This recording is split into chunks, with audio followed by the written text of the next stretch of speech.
रग के बेरी आसीला ये सारी लगा के चलू न पीला ये सुनै छियै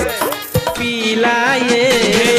रग के बेरी आसीला ये सारी लगा के चलू न पीला ये यहाँ हाथ में ललू न कनी का गेऊ कन्हा पलक के रखे घेऊर छठी घाट बार बदेऊ कन्हा पलक के रखे घेऊर छठी घाट बार बदेऊ।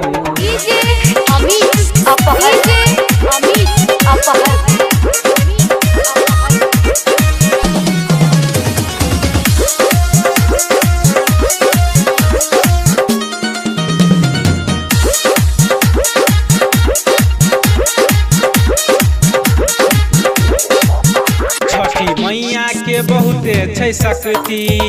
ते करै छै सब कियो भगती माई दुखियन पहोय छै सहारा दुख दै छै न एको रति माई के श्रद्धा से पूजा करू न माई के नाम त मनो में जपू न भगता के दै छै आँखि के नूर कन्हा पलक के रखे घेऊर छठी घाट बार बदेऊ कन्हा पलक के रखे घेऊर छठी घाट बार बदेऊ।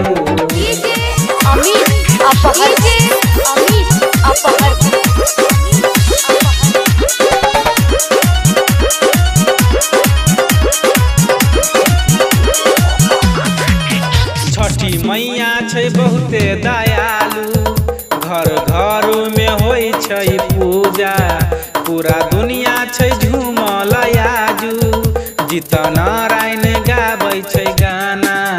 लागे देखो में पूजा सुहाना जी माई के भक्ति में झूमल जवाना जी मैया उगियो न सूरज भेलै भोर कन्हा पलक के रखे घेऊर छठी घाट बार बदेऊ